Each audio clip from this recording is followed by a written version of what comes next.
All right, hello wine drinking people. Time for more of what I've had to drink yesterday and a lot of tastings the month of March. Let me tell you, a lot of really cool stuff too. And you know, some of these tastings I do to learn about wine just as much as I do them to turn other people on about wine. The wines of Mount Etna, some of my biggest discoveries that I've had from Italy. And Italy probably has more unique varietals than any country on the face of the earth, but it is just really cool to discover a new one. And I've had a Nerello Mascalese, but Nerello Cappuccio, I think this may be the first time I've ever had Nerello Cappuccio. Hey, it's just another name that you just love to say. Like I said, these Italian varietals just roll off of your tongue. And this wine, Cantara, you know, it got cool packaging. It got really unique varietals, and the wines are priced right. This, to me, is a home run property. These guys making some great wines, and they got a great story behind it. All the labels are fashioned after, or inspired by, rather, a local poet. And they also have kind of erotic stories behind them also, which, you know, our friend here from Sicily was, well, I mean, he had a very strong Italian accent. He couldn't translate everything completely, you know, into English that he wanted to, but it was a fun night, and I think everybody that attended, we almost had a full house for this event, and we put it on the calendar just a few weeks before it, and wines from Mount Etna, who would think that we had such a great turnout, but a really fun night. And this property is not all from Etna, but right on the foothills of Etna also, like the first wine, the IGT Bianco from the Alnaturna, which is, they've got 43 hectares of estate vineyards here. And this is a blend of Traminer and Grecanico, all stainless steel, a very fresh wine, has some of that perfume that you get from the Traminer, rose petal, the spice also, and it's a nice fruit cocktail style fruit here as well. Carricante has got a really typical minerality to it, or the wines from this region do, but Carricante much more intense than this wine. This wine fairly light for a Carricante base wine anyways, but really bright and zesty on the palate. Really nice, refreshing wine with a hint of spice and that floral note from the Viognier shown through on the finish. An excellent little wine though at $25.50. And then the Carricante and Grecanico, and this wine is you know, this wine was a little lighter than the first one in terms of the body also. And, you know, at the end of the night, we always vote on the favorite wines. And this wine didn't get any votes. I think it was just in between the two other wines, not quite as interesting for most people. Anyways, really, really nice little bottle of white wine, though. Light and refreshing at $25.25. Very good.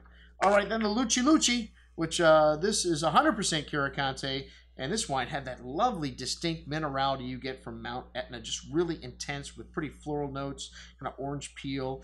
And these wines are all in stainless steel. They didn't use any new oak in these whites, so they want to give you the typicity of the region rather than the oak in the nose and the finish on these wines. You do get some sulfur and a little ash in this wine from the volcano, but very dry and very long, persistent finish here. Excellent juice, a very unique wine, Oluchi Lucci 2010. And like I said, everything very fairly priced here, $23.10 on this offer. Wow. All right, the Laffata is up next, and Nerello Cappuccio is the grape here.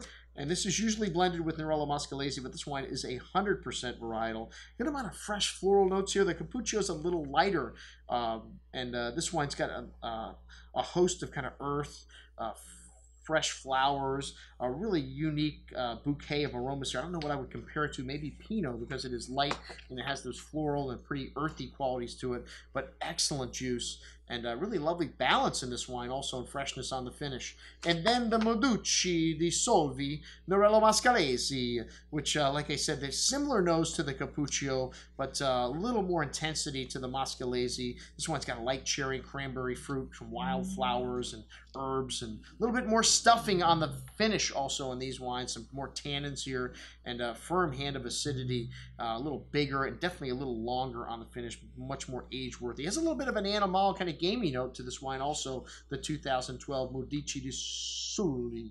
All right, the Lavaro is up next, and this is a blend of the two, Nerello Mascalese and Nerello Cappuccio, and you kind of get the best of both worlds here. Get that lovely light and savory character of the Cappuccio, and then the more seriousness of the Mascalese. Going to have that dried floral and earth character here, a really unique spice and floral note to these wines, and some dry tannins at the end, but this wine's got nice structure and freshness, 2012, still very young, and the true pleasure of drinking poetry is what the name of this means, I guess. I don't know, I couldn't get all of the translations for all of these names. Great stories, and they are in Italian on the back labels, if you can read Italian. All right, the Cantara Utoccio is up next, and this is Pinot Noir, which I thought this was one of the most interesting wines we had all evening. A really pretty red cherry fruit here, some light smoky notes, fresh earth and truffle-like notes. Very smooth and silky tannins on the palate. This wine's got a nice hint of acidity. Very light, but very nuanced. You know, one of the things I love about Pinot, even though it can be light in color and kind of light on the palate in terms of tannins, it had a lot of spice and floral notes and nuance and earth to it, really giving you the unique personality of Etna along with the varietal of Pinot Noir. An excellent bottle of wine. All right, and then the Squirrel was up next. And this wine won an award in Italy in 2008 for quality, but don't applaud because they worked very hard for this, all right? And we don't need medals, okay? We don't need scores. All we want are great wines. And this wine really, for $35 and change, I thought exceptional. And they use some oak here. They use a little bit of French and Bulgarian oak. And it has a nice touch of spice to it, but this varietal can handle it. It does have intensity, lovely red berry fruits, and this is the most famous wine of the estate, and 2 years in barrel, so it does get a little bit of aging time before it's released.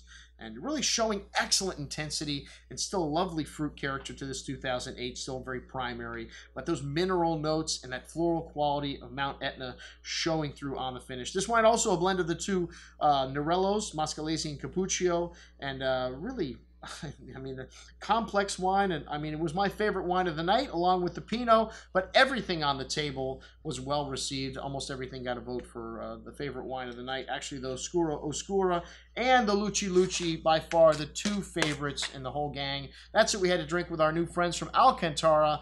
I'm your host, Andrew Lampasoni, signing off for the Wine Watch, saying, remember, always drink the good stuff first.